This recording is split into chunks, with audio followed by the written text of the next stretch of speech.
Olá, meus amigos, minhas amigas do LAC Cursos, sejam bem-vindos a um novo encontro. Aqui nós vamos tratar da lei de abuso de autoridade e quero deixar bem claro para vocês que eu vou tratar do aspecto penal, isto é, do que configura, quais são as sanções e quais são as modalidades que configuram o crime de abuso de autoridade.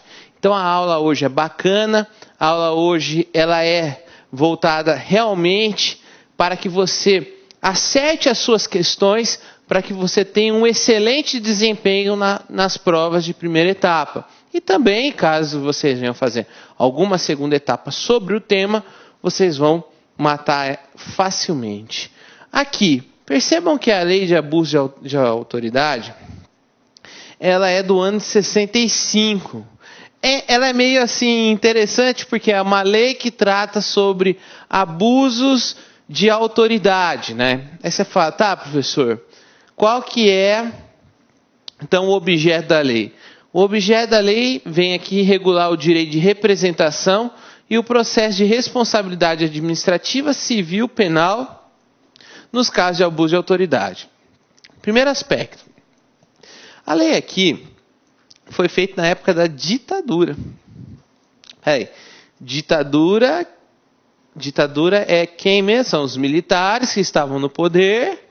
Eles praticavam vários abusos e eles criaram uma lei punindo quem praticasse o abuso. Então essa lei está ultrapassada, com certeza. Ela está totalmente ultrapassada, mas ainda não houve. Aí o legislador ainda não reformou essa lei, enfim, ou revogou essa lei para que pudesse vir uma lei melhor ainda, com punições muito mais severas para esses crimes de abuso de autoridade. Mas tudo bem, que a gente tem que compreender o que está dentro do nosso ordenamento jurídico. Então, a grande crítica doutrinária atual é que essa lei ela não é uma lei que venha punir com tanta rigidez assim a autoridade que pratica o abuso. Mas vamos conhecer isso no decorrer da nossa aula. Outra situação importante dessa lei. Essa lei não trata apenas da responsabilidade penal. Porque quando ocorre um abuso de autoridade, isto é, quando ocorre um ato ilícito, eu vou até voltar aqui, ó. Vamos imaginar, o sujeito pratica um ato. E esse sujeito é a autoridade pública. Então ele é uma autoridade pública. E aí ele pratica esse ato vai ter efeitos na esfera civil, na esfera penal e na esfera administrativa. Então o ato praticado, o ato de abuso, ela pode ter repercussão na esfera civil, na esfera penal e na esfera administrativa. Então a lei, ela vai regular o quê? Ela vai regular esses três aspectos: a responsabilidade civil, penal e administrativa do agente público que praticar um ato considerado um ato de abuso de autoridade. Professor, significa então que ele pode ser punido nas três esferas? Sem sombra de dúvida. Pode ocorrer, por exemplo, que ele só possa ser punido na esfera administrativa? Vai depender do caso concreto. Mas a lei ela vem regulamentar as três possibilidades de punição. Aí vem a primeira questão da prova de concurso. A lei de abuso de autoridade só trata do aspecto penal? Errado.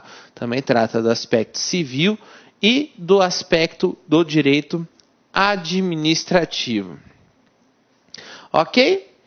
Então, o artigo 1º começa com a seguinte redação: o direito de representação e o processo de responsabilidade administrativa, civil e penal contra autoridades que no exercício de suas funções cometerem abuso são regulados pela presente lei.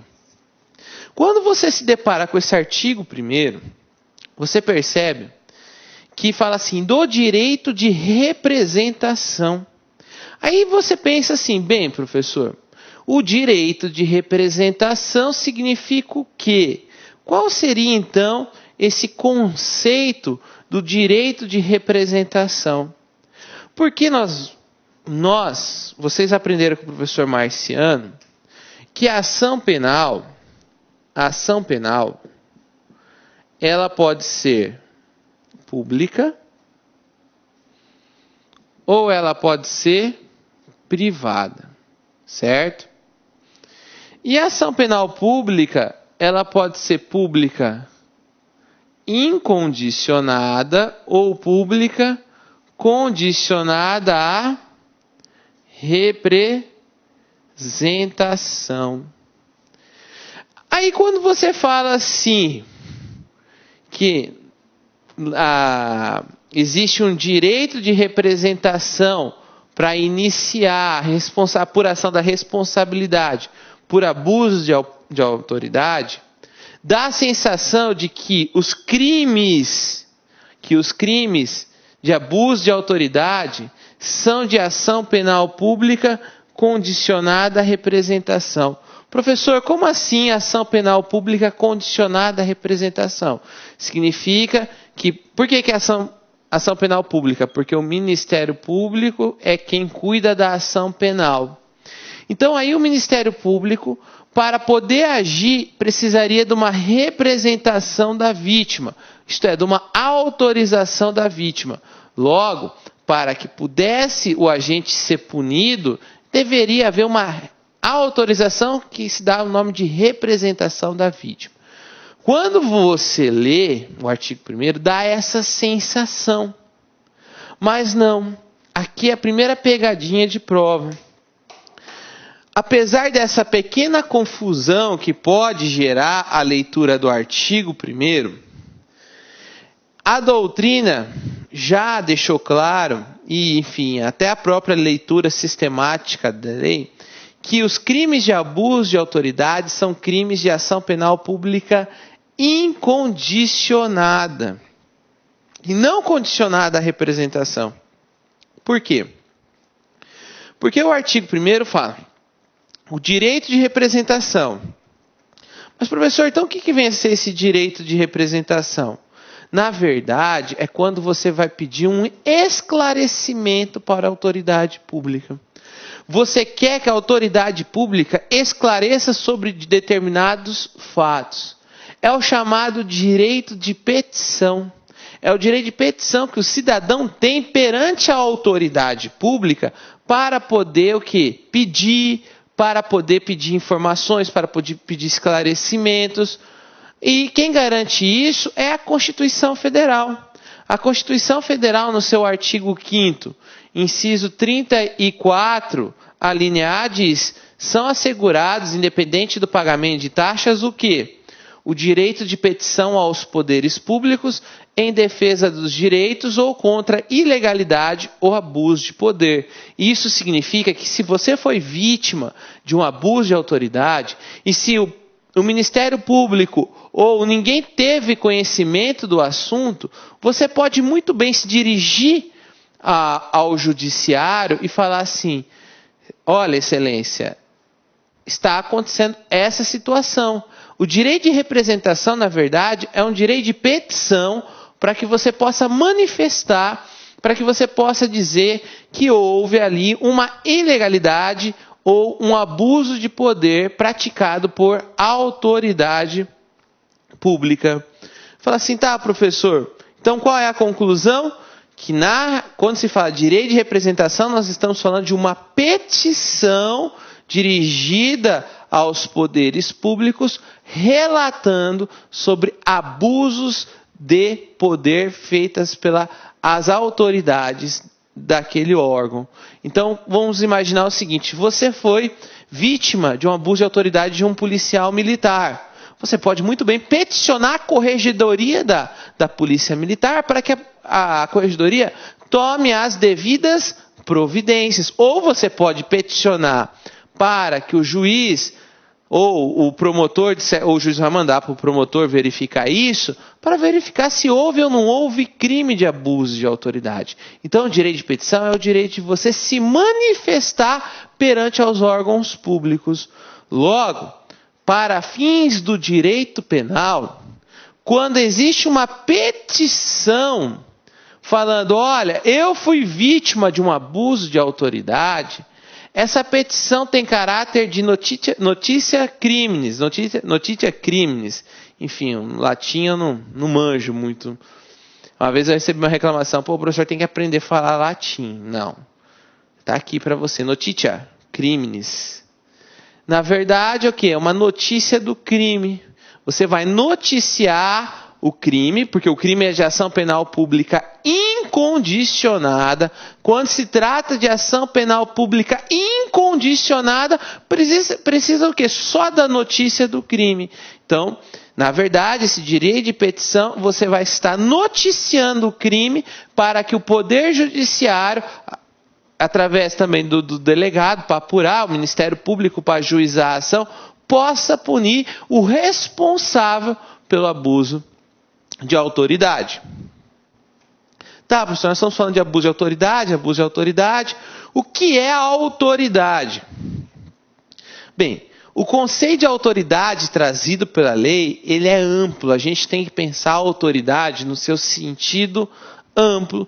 Como assim seu sentido amplo? Nós devemos compreender que a autoridade pública é qualquer pessoa que exerce cargo, emprego ou função, não importa a natureza, mas desde que esteja exercendo cargo, emprego ou função dentro da administração pública, aí você pode dizer pública direta ou indireta, mesmo que transitoriamente, ainda que sem remuneração, será considerado autoridade. Será considerado, então, o sujeito ativo deste crime. Porque, em regra, quem comete esse crime é a autoridade pública. Professor, então dê um exemplo. Mesário. O mesário pode cometer esse delito. Como assim? Porque ele é autoridade pública para fins penais. A lei de abuso de autoridade ou encaixa. Mas, professor, ele exerce de maneira transitória e sem remuneração. Ele é considerado autoridade? É considerado autoridade. Então a gente tem que entender que a autoridade pública vai do simples policial até o coronel. São pessoas que estão ligadas dentro da administração pública. São pessoas que, de certa forma, têm um vínculo importante. Pouco importa se esse vínculo é mediante pagamento ou este vínculo ele é, de certa forma, definitivo ou não. Basta ter esse vínculo através de cargo, emprego ou função. Como assim cargo? Cargo, nós estamos falando do regime estatutário. O servidor público exerce cargo, está no regime estatutário. Passou num concurso público. Ou emprego, aquele que também passou no concurso público, mas ele é regido pela CLT. E temos também a função pública. A função pública é um conceito mais abrangente. Aí são pessoas que estão ligadas à administração pública, porque eles foram confiados a ele funções públicas, cargos de comissão, a questão que envolve o mesário, o jurado, são funções públicas. Diante disso, são considerados autoridades policiais, porque o crime de abuso de autoridade é um crime próprio, isto é, tem que ter a qualidade de autoridade pública. Professor, o agente público aposentado pode cometer o crime de abuso de autoridade? Vamos imaginar aqui um policial, desculpa usar o exemplo policial, mas infelizmente é um cotidiano, mas nada contra a polícia, pelo amor de Deus. Ele vai e comete lá, ele está aposentado e comete um abuso. Ele vai ser punido pela lei de abuso de autoridade ou por outra legislação? Resposta: ele não vai ser punido pela lei de abuso de autoridade. Significa que para que você possa ser considerado autoridade pública, você tem que estar com seu vínculo ligado com a administração pública, com o Estado. Você tem que estar ligado. No momento que você está aposentado, Você não tem mais ligação alguma com o Estado. Portanto, não será sujeito ativo deste crime. Poderá ser de outro crime, mas deste crime, o funcionário público aposentado que praticar um suposto abuso não entra nesta lei. Pode entrar em outra, mas não nesta lei. Porque ele tem que ter o quê? Vínculo funcional com a administração pública. Como ele está aposentado, ele não tem vínculo algum funcional com essa administração pública. Professor, vamos imaginar a seguinte situação. O funcionário, ele não está mais no seu horário de serviço. Vamos imaginar que o policial, me perdoe, mas vamos imaginar que o policial não está no horário de serviço dele e ele foi assistir minha aula, ele está fazendo curso de Direito. E num momento, numa discussão lá, ele abusa da autoridade frente a um colega lá na sala de aula do curso de Direito. Ele vai ser enquadrado pela lei de abuso de autoridade? Isto é, mudando a pergunta, mas dentro do mesmo enfoque. Para que o sujeito possa ser considerado autoridade pública segundo a lei de abuso de autoridade, é necessário que ele esteja em horário de serviço? Porque na aposentadoria eu já falei para vocês que não tem vínculo algum. É um vínculo cortado, está aposentado. Se você pegar aquele entendimento e usar contrário senso aqui, qual que vai ser a sua resposta? Claro que não. Ele não precisa estar no horário de serviço para ser considerado funcionário público, não. Basta apenas ele estar ligado à administração pública. Pouco importa se ele vai estar no horário de serviço ou não. Desta forma, vai ser considerado abuso de autoridade. O STJ trouxe um exemplo, um julgado, em que um delegado de Polícia Federal furou a fila de um banco. E muitas pessoas começaram, furou a fila, qual que é a sua? Está furando a fila, que história que é essa? Aí o delegado pegou e falou assim, o delegado pegou e falou, não, me respeitem, senão eu vou prender por desacato à autoridade, eu sou autoridade. Foi lá e prendeu uma pessoa, abuso de autoridade. Abuso de autoridade porque ele usou da função dele, da autoridade que ele tem por ser policial e abusou disso. Abusou disso, porque convenhamos, fila de banco, não existe lá uma plaquinha dizendo delegados, juízes, promotores, fila aí não tem. Apesar que na prática nós sabemos que existem salas VIPs, mas na teoria não tem. Então, desta forma, ele não pode dizer que ele tem privilégios. Ah, professor, então aquele caso, aquele juiz no Maranhão, então aquele caso lá, gente, eu confesso para vocês que eu só vi a filmagem, e pela filmagem, eu não deu para identificar que ele se identificou como magistrado. Ele não se identificou, pelo menos essa filmagem, como ele não se identificou como agente público, ao meu ver, não tem como ele ser enquadrado com abuso de autoridade. Minha visão. Agora, se tiver elementos, se tiver prova que ele falou, não, eu sou magistrado, eu tenho direito de entrar no avião e vocês vão ter que parar o avião, aí é uma outra situação. Aí pode configurar um abuso de autoridade. Porque a pessoa tem que usar da função dele. Ah, eu sou a autoridade. E aí, abusar, né? Para cometer o crime. Então, conclusão desses dois casos é o quê? Para ser autoridade pública, a pessoa tem que estar o quê? Tem que estar ligada à administração pública e se valer da função que ela exerce. O abuso é porque ela tem um poder, uma espécie de poder. Se você é autoridade pública, é porque, de certa forma, você tem um poder. E você tem que usar para o bem, não para o mal. A partir do momento que você usa o poder para o mal, você está abusando, abuso de autoridade. Você está desviando a finalidade, né? Mas vem cá, o senhor acabou de falar para mim que tudo bem, que os crimes de abuso de autoridade são crimes próprios, cometidos por autoridades públicas. O senhor falou tudo isso, eu entendi, eu compreendi. Beleza, maravilha. Mas o particular, professor, ele também pode responder por abuso de autoridade.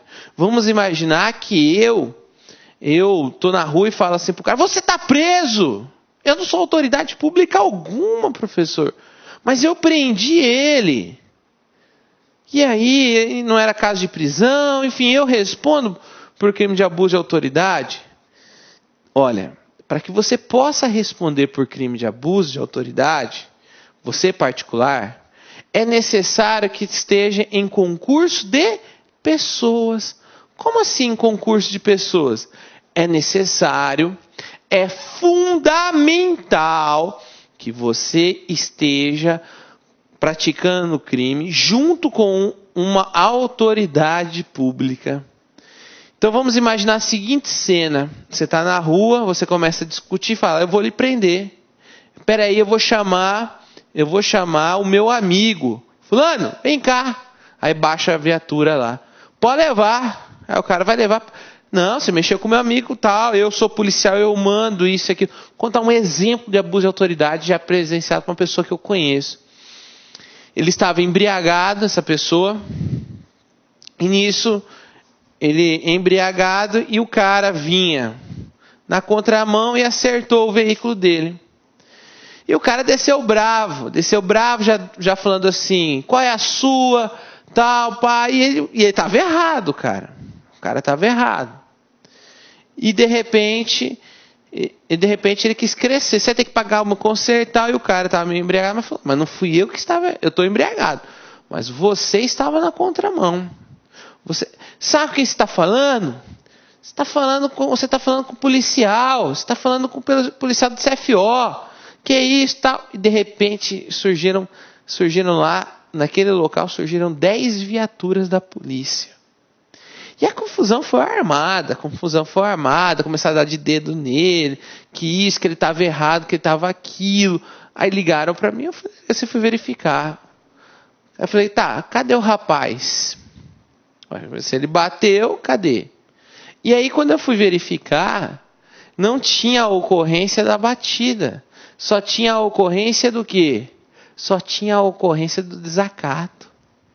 Eles estavam botando embriaguez ao volante e desacato. Mas não mencionaram nada da batida do colega deles. Foram vários crimes ali. A sorte é que o filho dessa pessoa que eu conheço filmou tudo.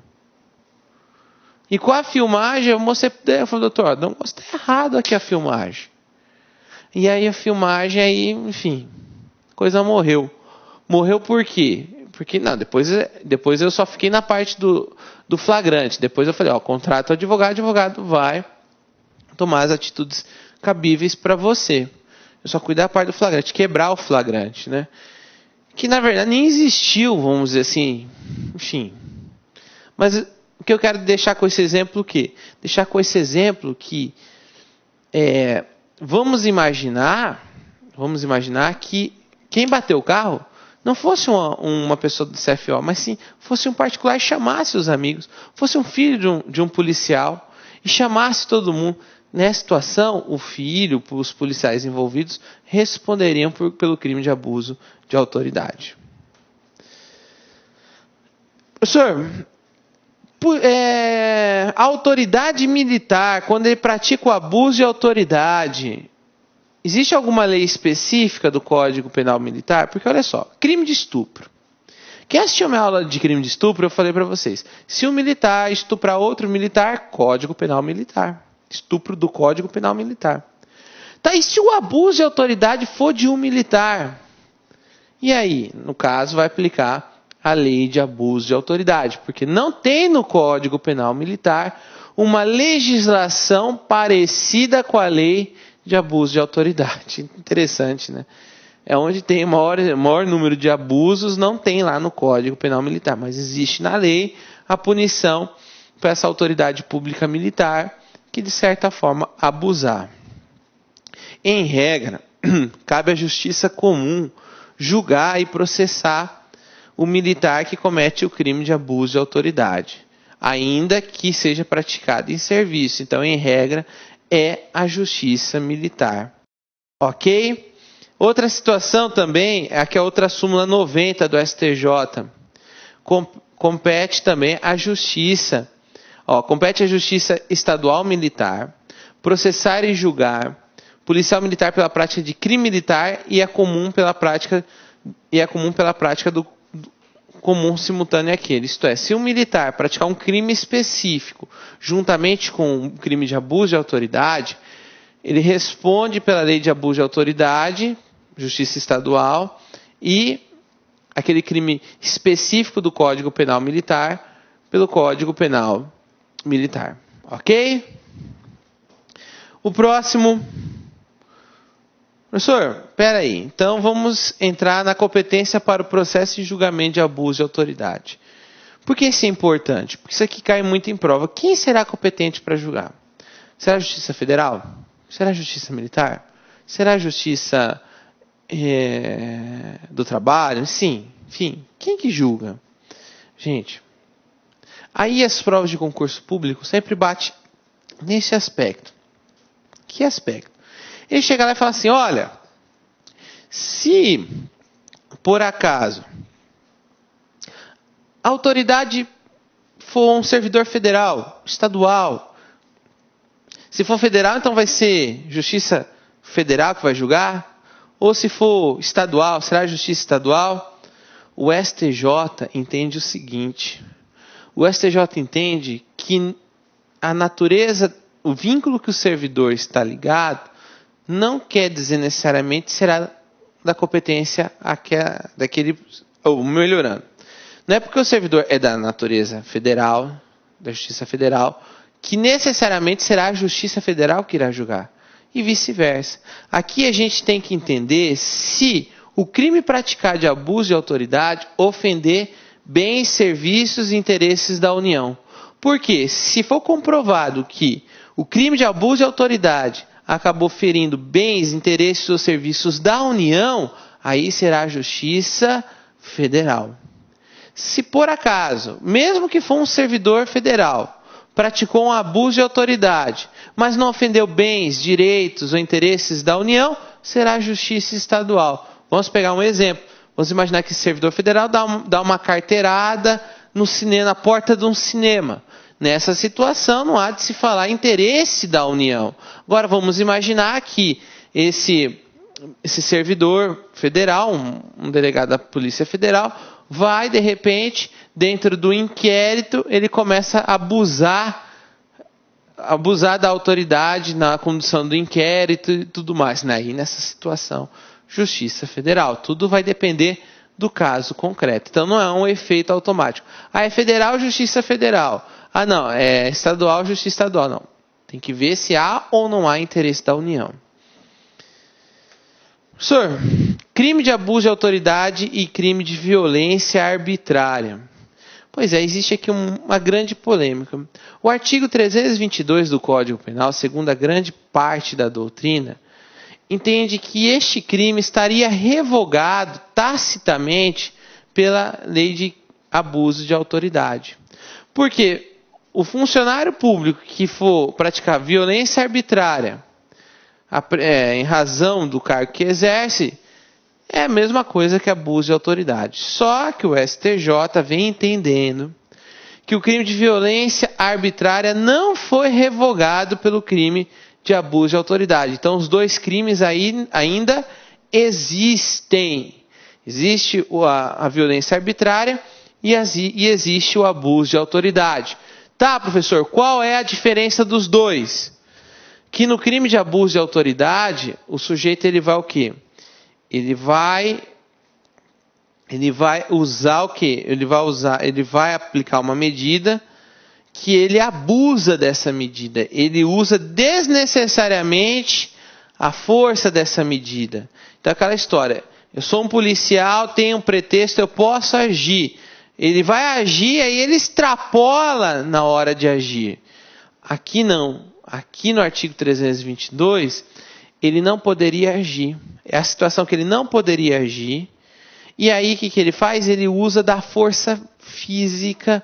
Ele pega, ele não deveria agir, não era situação para ele, não era nada. Mas ainda valendo-se da função, ele vai lá e usa da força física.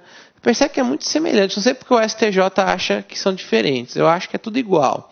Mas, enfim, o STJ então fala que o policial não poderia agir e ele age e usa da força.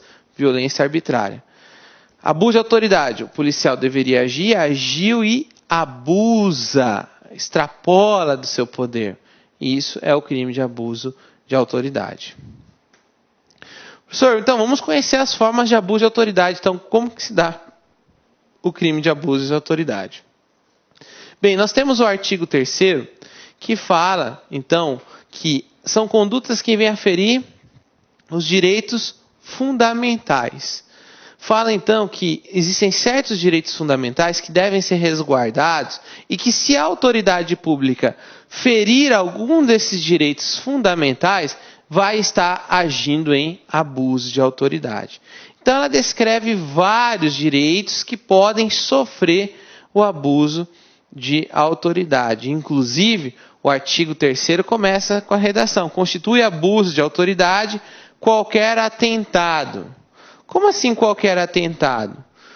Percebe que essa expressão qualquer atentado significa que não cabe tentativa de crime de abuso de autoridade. Como assim não cabe a tentativa?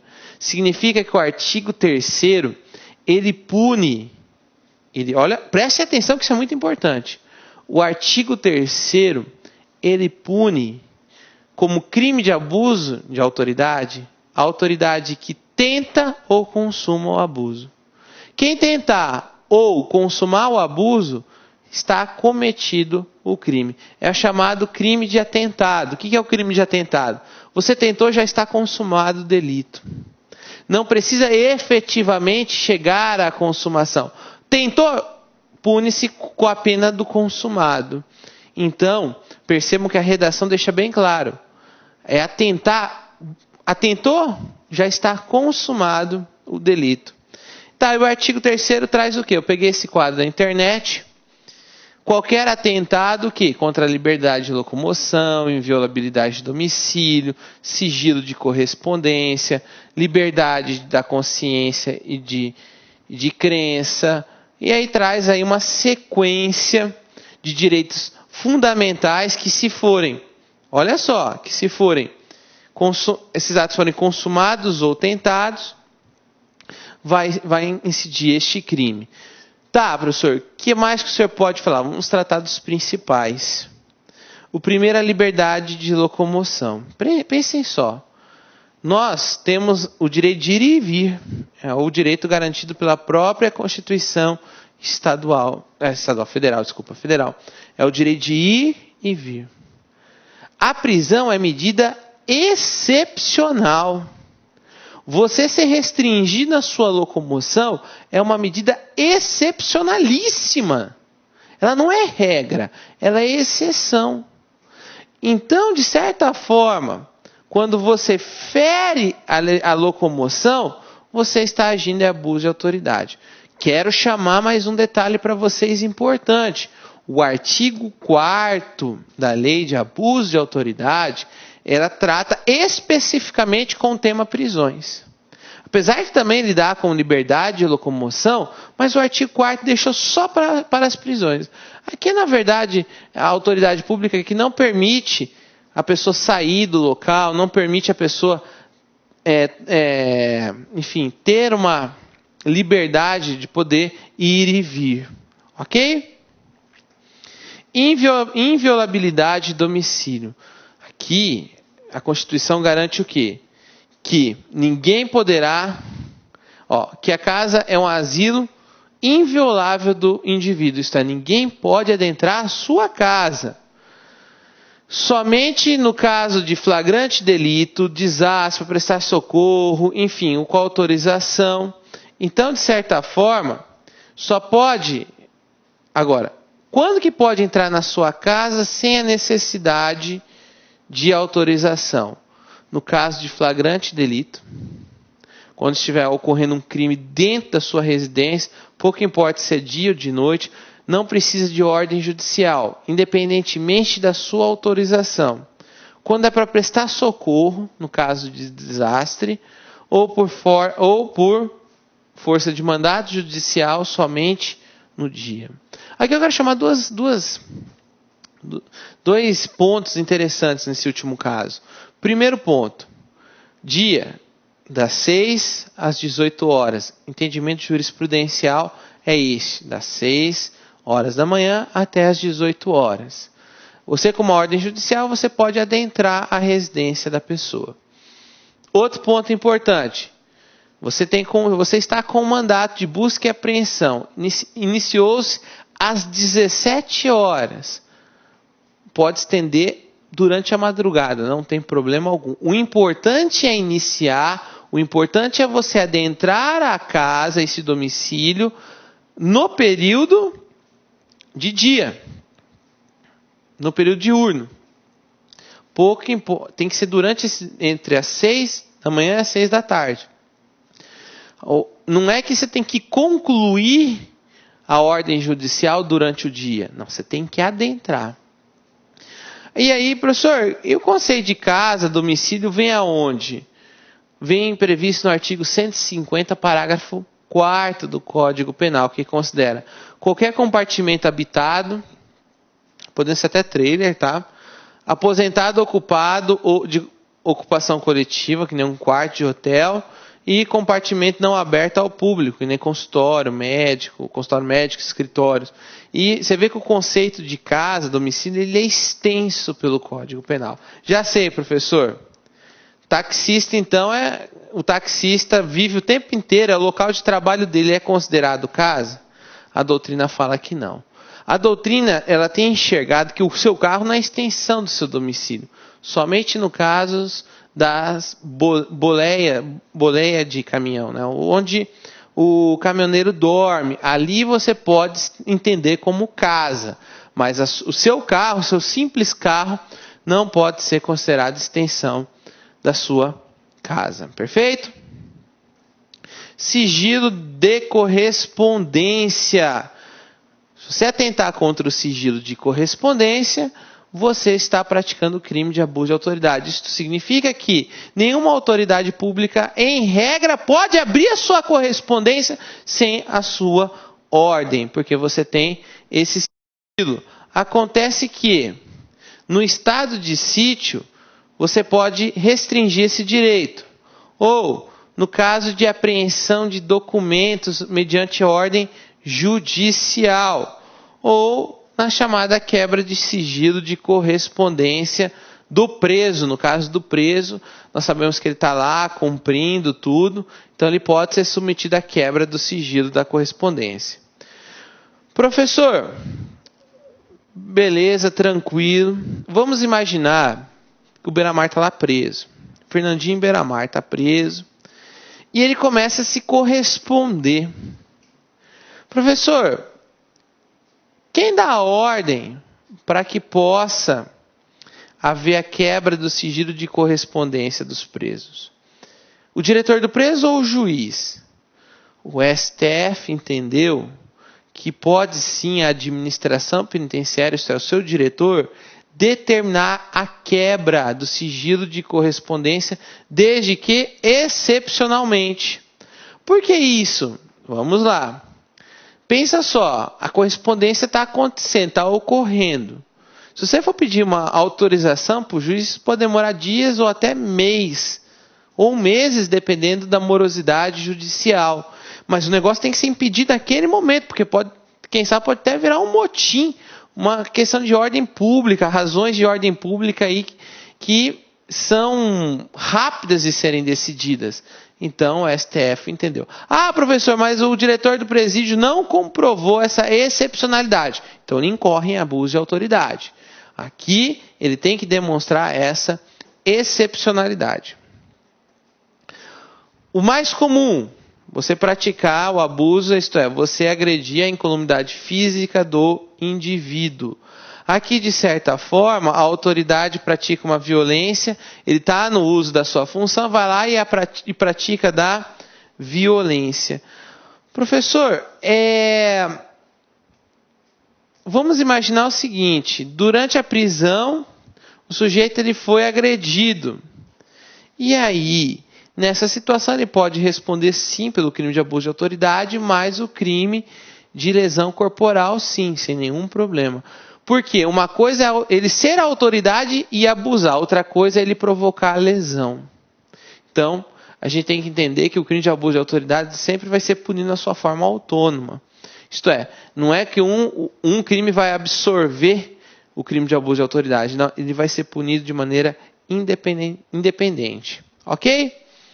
Abusos de autoridade relacionados à prisão ilegal. Vamos tratar agora sobre esse aspecto de quando é considerado abuso no caso de prisões ilegais. Depositário infiel. Bem, hoje existe uma súmula vinculante dizendo ser ilícita a prisão de depositário infiel. Quem é o depositário infiel? É o juiz, ele determina que uma pessoa cuide de determinado bem.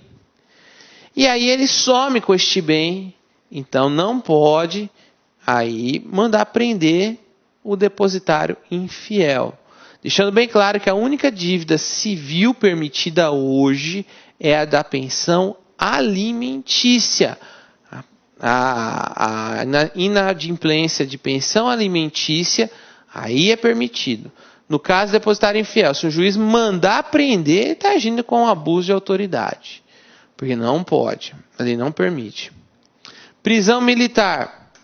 Bem, prisão militar, quem trabalhou na polícia, eu dei aula muito para o pessoal. E aí eu tenho que falar isso porque é muito interessante. Por quê? Porque, olha só, a prisão militar, em regra, não pode ser questionada por habeas corpus, porque trata-se do quê? Trata-se, na verdade, Trata-se do quê mesmo? De uma medida de hierarquia e disciplina. É uma medida de hierarquia e disciplina. Não cabe ao Poder Judiciário adentrar o mérito. Agora, se ela for desproporcional, se ela for abusiva, aí o Judiciário pode sim conceder um habeas corpus e pode punir o militar que determinou a prisão militar de maneira abusiva. Submeter pessoas sob sua guarda ou custódia a vexame ou constrangimento não autorizado em lei. Nós estamos tendo agora recentemente no Facebook o caso Verônica, né, um travesti ou um transexual, enfim, que foi supostamente torturado pelos policiais lá onde ela se encontrava presa. E aí a defesa alega que os policiais agiram em legítima defesa porque um dos policiais tiveram a orelha, né, decepada, mordeu a orelha. Enfim, independente disso, né, a gente tem que entender a diferença entre abuso de autoridade e tortura. Porque quando a gente fala em abuso de autoridade nesta modalidade, é a pessoa que é a autoridade pública que tem a guarda ou a custódia. E aí começa a empregar o quê? Constrangimento não autorizado em lei. Não estou falando de violência, é constrangimento. Constrangimento é o quê? Humilhação. É o quê? É, de certa forma, você obrigar ela a fazer algo que ela não queira. Agora, a partir do momento em que você começa a provocar sofrimento, a agredir, provocar sofrimento, aí nós estamos diante do quê? Nós estamos diante da tortura. Resumindo, no caso de abuso, a vítima deve estar o quê? Sob a guarda ou custódia.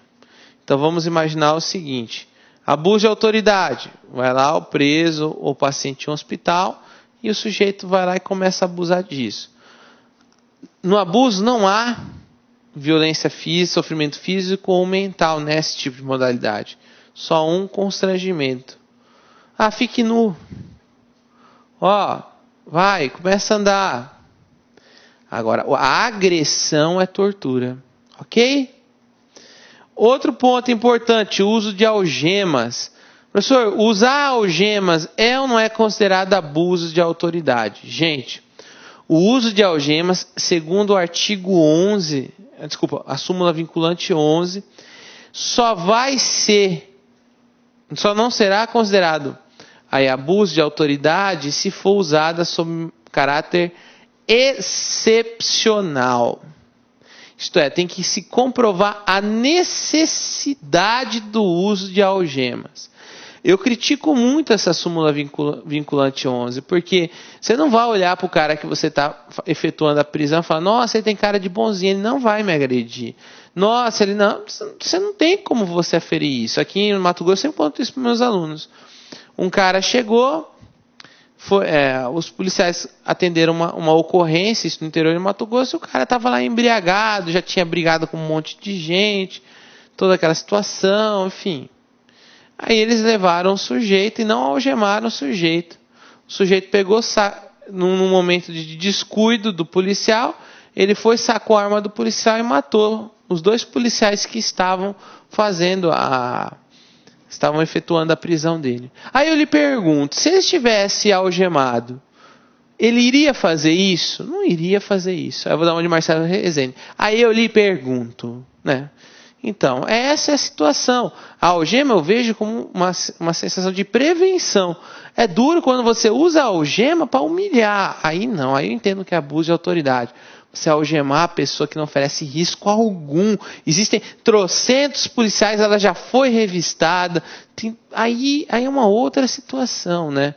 Agora, convenhamos, tem que se demonstrar necessidade nessa situação para não ser uma conduta vexatória. Próximo, cobrar o carcereiro ou agente de autoridade policial, carceragem, custas, emolumentos ou qualquer outra despesa, desde que a cobrança não tenha apoio em lei, quer quanto a espécie, quer quanto o seu valor, recusar ao carcereiro ou agente, autoridade policial, recibo de importância recebido de títulos de carceragem, custos, emolumentos ou de qualquer outra despesa. Gente, a doutrina entende que nesse ponto não é mais aplicada a lei de abuso de autoridade. Por quê? Se você é um funcionário público, que é um carcereiro, e que exerce uma função pública, diga-se de passagem, e você começa a solicitar ou exigir dinheiro, ou você, de certa forma, sumir com objetos do preso, você vai estar cometendo crime de concussão, corrupção, peculato, crimes praticados aí por funcionário público, e não o crime de abuso de autoridade.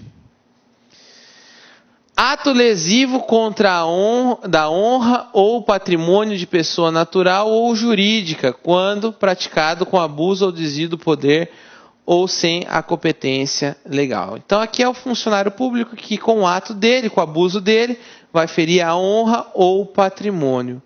Gente, o crime contra a honra fica absorvido pelo crime de abuso? Vamos imaginar que o cara faz uma prisão ilegal e começa a agredir seu macaco. Não, seu macaco não. Não, porque aí já entra a questão racial. Vamos botar um outro exemplo. Sua prostituta, difamação. Você é uma vagabunda. E começa a bater, não, mas começa a ferir a honra. Neste caso, a doutrina entende que haveriam 2 crimes, o de abuso de autoridade, mais o crime contra a honra. Então seriam 2 crimes, concurso material, aí soma-se as penas. Tá, vimos tudo a respeito dos crimes. Nossa, professor, passou rapidíssimo. Que nem eu falei para vocês, a gente tem que ir no que é interessante para a nossa prova. E quais são as sanções cabíveis, né, ao abuso de autoridade? Bem, eu iniciei a aula falando o quê? Que são 3 espécies. Nós temos as sanções civil, administrativa e penal. Nós temos as de caráter administrativo, civil e penal. Então, um ato abusivo pode ter sanções de natureza administrativa, civil e penal. As de natureza administrativa estão aqui. Advertência, representação, suspensão, destituição da função, demissão ou demissão do bem em serviço público. Eu não vou aqui explicar, porque aqui já entra mais a questão do direito administrativo. Nós estamos focando a aula no direito penal. Temos também a questão... Professor, para que o sujeito possa ser punido no âmbito administrativo, ele tem que esperar o processo penal encerrar? Hoje, a jurisprudência e a doutrina diz que não. O processo administrativo pode correr independentemente do processo penal. Vamos imaginar que no processo administrativo ele foi condenado e no processo penal ele foi absolvido. E essa absolvição repercute na esfera administrativa, então você anula a decisão da esfera administrativa. Mas as duas podem correr ao mesmo tempo. No caso da sanção civil, o artigo 6º, parágrafo 2º diz: a sanção civil, caso não seja possível fixar o valor do dano, consistirá no pagamento de uma indenização de 500 a 10 mil cruzeiros, na época dos cruzeiros, né? Hoje você faz a conversão em real. Aqui vocês podem perceber que existe uma pré-fixação de valor. No caso que não seja possível fixar o valor do dano, então peraí, não tem como você fixar o valor do dano, não existe elementos para isso, ele dá uma espécie de um limite mínimo. É um limite mínimo, gente. Porque você também pode depois querer processar por um valor maior. Ele vai ser responsabilizado civilmente por abuso de autoridade e você pode também pegar isso como valor mínimo. Foram 10 mil? Foram. Aí você pode pedir mais na justiça comum. E a sanção penal que nos interessa. Sanção penal, multa de 100 a 5 mil cruzeiros, né? No caso aqui, o juiz vai aplicar o sistema de multa do Código Penal. Isso, o sistema de multa. Detenção, olha só, a pena de detenção. De 10 a 6 meses. Peraí, professor. O senhor está falando para mim que tudo aquilo que nós acabamos de ver, a autoridade pública vai receber uma pena de detenção de 10 dias a 6 meses. Exatamente. A pena é irrisória, gente. A pena é baixa. Inclusive, pode ser julgado pela lei do juizado especial criminal. Por isso que existe a maior crítica com relação a este crime. Porque foi feito por militares. A pena é mínima. É só para dizer que houve uma condenação, mas... É triste isso, é muito triste. Outra pena, perda do cargo ou inabilitação para o exercício de qualquer outra função pública pelo prazo de até 3 anos. Então, olha que interessante. Não é uma sanção administrativa, é uma sanção penal. Então, o juiz ele vai e determina... ele vai e determina essa proibição dele poder estar aí exercendo outra função pública por até 3 anos. Após o cumprimento da pena, ele fica mais 3 anos sem cumprir, sem poder exercer uma outra função pública. E, professor, e se a lei... Se a lei determina que quando o abuso for cometido por agente de autoridade policial, civil, militar, de qualquer categoria, então olha que interessante, aquela situação de até 3 anos são para autoridades públicas, entre aspas, comum. Nas autoridades públicas, que for policial, civil ou militar, neste caso, a pena pode ser de um prazo de 1 a 5 anos, ok? Então, se for comum, de 1 a 3. Se for um policial, civil ou militar, o prazo será de 1 a 5 anos. Ok? Tranquilo? Era isso que eu tinha para falar com vocês hoje na lei de abuso de autoridade. Você vê que tranquilo, fácil, mel na chupeta. Fala, poxa, professor, mas o senhor voou com a matéria? Voei nos pontos que são necessários para vocês. Por quê? Porque a gente tem que aprender aquilo que cai nas provas de concurso. Tá certo? É isso que vou gravar exercícios, vai estar disponível no banco de questões, exercícios relativos aí à lei de abuso de autoridade. Gostei muito da aula, achei produtiva Espero vocês nas nossas próximas aulas. Um grande abraço e até mais. Clique lá